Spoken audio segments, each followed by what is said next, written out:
Dis koffietyd in my studeerkamer saam met Frik Weideman op hierdie pragtige woensdagoggend.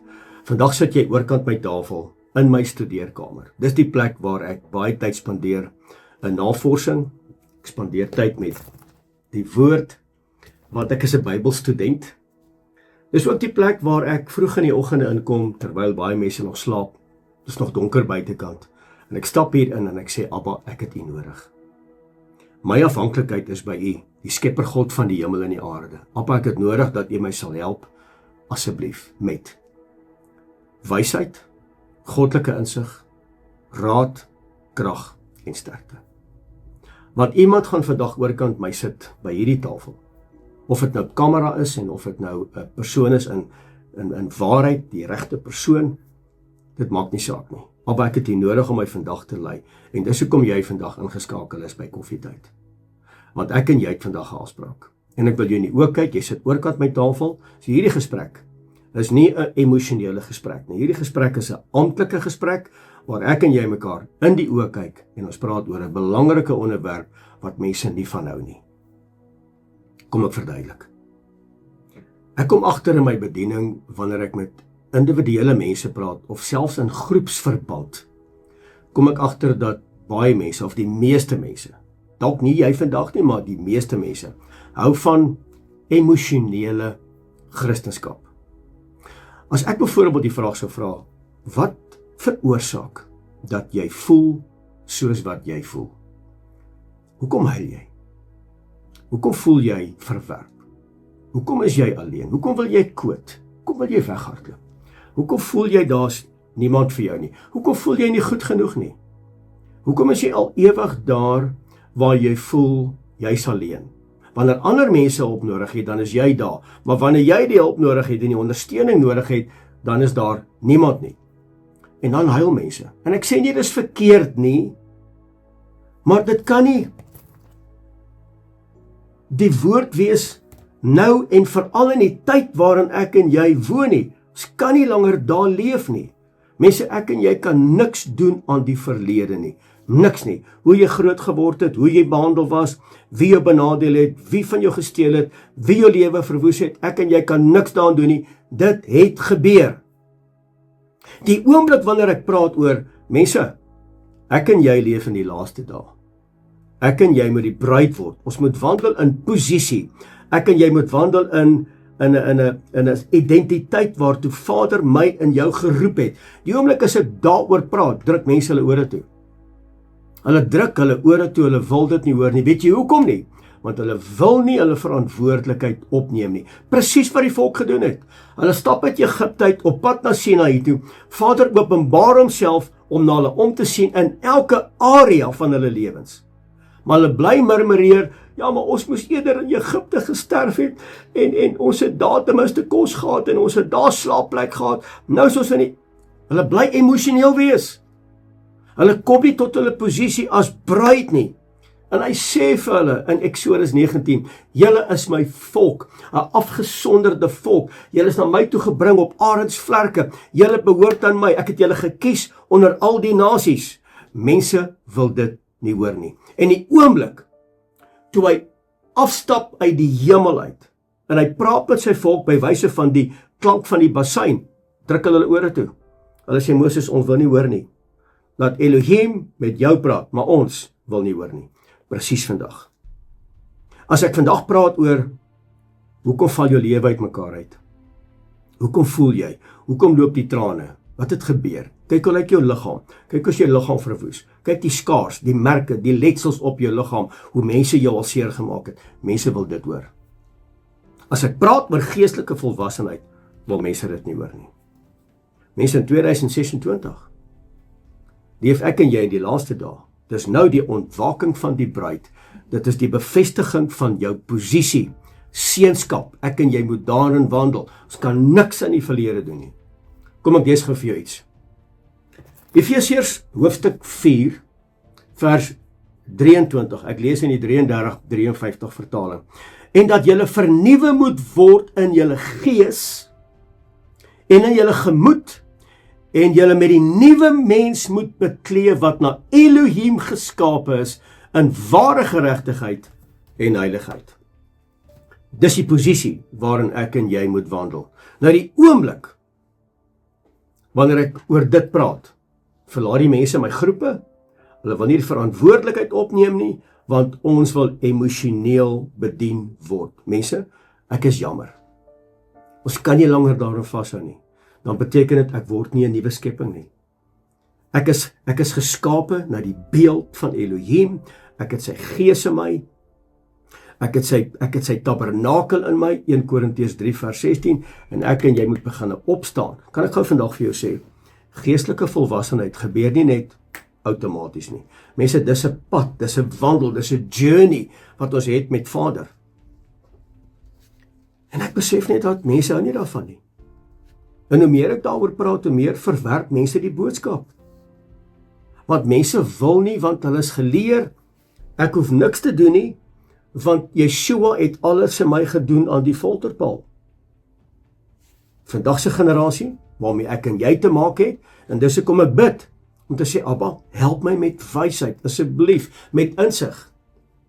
Baie mense praat van die Gees, maar min mense wandel in die karakter van die Gees, want hulle wil nie die standaard hê in hulle lewe nie. Hulle wil nog bietjie in die wêreld, bietjie dit, bietjie dat.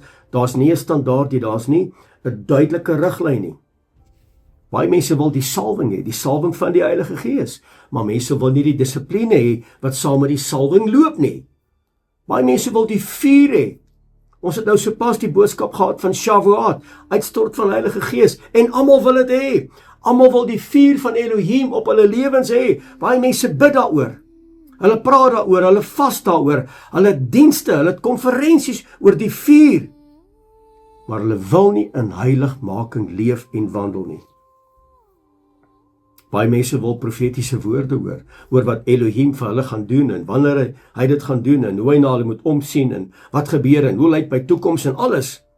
Maar min mense wil aangespreek word, in terme van die woord, om te wandel met 'n standaard en dissipline. Ons maak en doen soos ons smaak en wat ons wil, want ons is emosioneel geheg en betrokke, emosioneel aan die woord, en nie met 'n geloofsgesindheid nie. Mense, dit is 'n belangrike koffietyd hierdie, asseblief. En dan wonder ons, hoekom is daar soveel chaos? Hoekom lyk my huwelik so? Hoekom lyk my ouer-kind-verhouding? Hoekom val my gesin uit mekaar uit?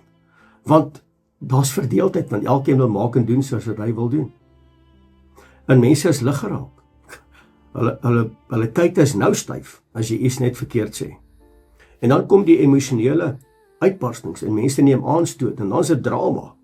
En dan is dit gevegte op gevegte, en ons hanteer hierdie goed vleeslik en emosioneel, en jy kan nie, as jy geestelik volwasse wil wees, kan jy dit nie doen nie. En die woord sê baie duidelik, ek moet my beklee, ek moet aantrek, ek is geskep na die beeld van Elohim, ek het sy ruach, ek het sy woord, en mense, ek is die tabernakel, ek moet in my posisie inkom. En dis hoekom mense se lewens uit mekaar uitval. En ongelukkig word emosionele Christendom gemeet aan hoe reageer jy? Hoe reageer jy? Hoeveel keer bid jy? Hoeveel keer vas jy? En hulle meet dit aan dit. En baie mense praat in tale en ken die Hebreëse konteks en die messiaanse inslag, hulle ken alles. Maar ons kom nie in daai posisie, die oomblik wanneer die druk kom, val die posisie uit mekaar uit. En dit gaan nie oor hoe hard jy bid en hoeveel jy ken en hoeveel keer jy vas en hoeveel openbarings jy kry en hoeveel mense jou volg op sosiale media en hoeveel likes en hoeveel comments en hoeveel shares ek kry nie. Dit gaan nie daaroor nie. Dis emosioneel. Is ek geestelik volwasse? Draak die vrug, man. As ek nie my sin kry nie, hoe reageer ek?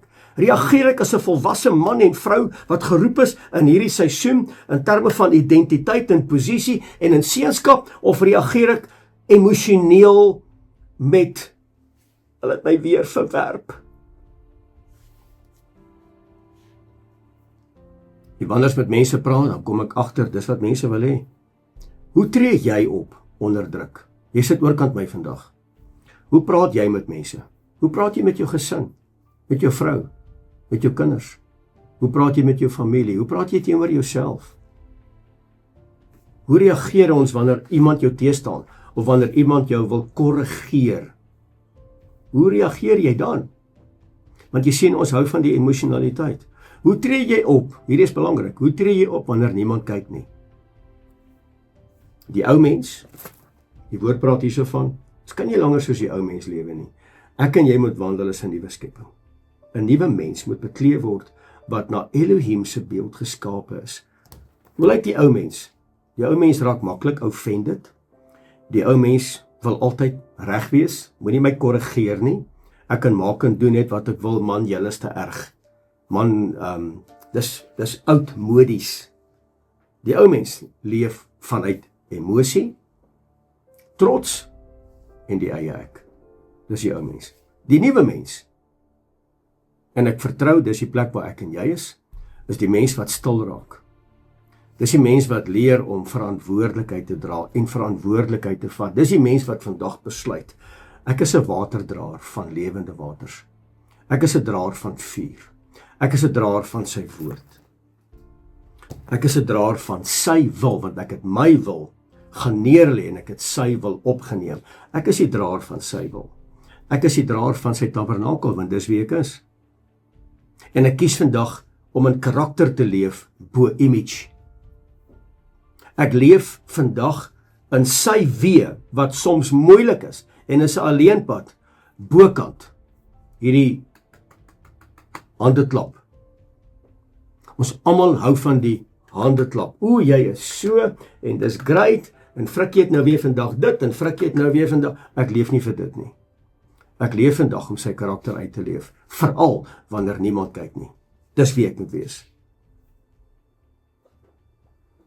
Omdat jy vandag oorkant my sit in my studeerkamer, wil ek vandag vir jou sê, die koninkryk van die hemel, die koninkryk van Elohim, kort mense wat stabiel begin raak, stabiel, wat kan dra die druk van hierdie wêreld, wat kan bou, nie afbreek nie, nie emosioneel raak oor goed nie, wat kan volhard, wat opstaan met 'n gees van effektiwiteit om jou sirkels te voltooi, manne en vroue wat end uitstap met 'n gees van volharding en vasberadenheid, om 'n passie te hê vir die woord, om entoesiasties wees, om elke dag te kan lewe, dat daar lig in my longe en lig en bloed en deur my are kan vloei, om 'n man en 'n vrou te wees wat ophou speel met die geestelike dinge, maar wat begin groei in die geestelike dinge.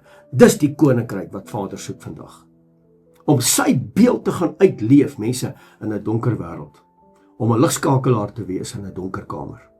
Om 'n atmosfeer te verander tussen 'n groep mense. Om maklik gesê, om sout te wees vir 'n wêreld en 'n lig te wees vir die nasies. Dis ek en jy. Min mense wil dit hê. Ons wil optree, ons wil sê, ons wil maak, soos wat dit onpas vanuit 'n emosionele situasie. So mense, dis my boodskap vandag aan jou by koffietyd. Nou wil ek vandag vir jou vra, watter een is jy? Is jy die emosionele een wat vashou aan die verlede? Die emosionele merkers op jou lewe wat in jou veroorsaak is deur mense, deur kerke, deur ouers, vriende, wat mense van jou gesê het, wat tot vandag toe by jou bly, wat jou vrymoedigheid ontneem? Of is jy iemand wat gesê het, hey, nee, ek beklee my vandag met die beeld waartoe ek geskape is. Ek sal van nou af wandel met 'n man en 'n vrou van dissipline, van orde en 'n standaard. Ek gaan my sirkels voltooi. Ek gaan wandel in geregtigheid en ek gaan leef in heiligheid. En ek gaan toelaat dat die bekering wat ek sê ek is, dat die vrug wat ek gaan uitlewe, veral wanneer niemand kyk nie, daai vrug om dit uit te leef in 'n donker wêreld, om die vrug te dra wat by die bekering pas in terme van geestelike volwassenheid. Mense, baie dankie. Dit was lekker om vandag met jou te gesels hier vanuit my studeerkamer. Dankie dat jy ingeskakel was by koffietyd. Ek en jy gaan binnekort weer gesels, maar tot 'n volgende keer, vat hierdie boodskap, stuur dit dalk vir iemand aan wat jy vandag ervaar dit nodig het. Baie dankie. Vrede vir jou. Shalom.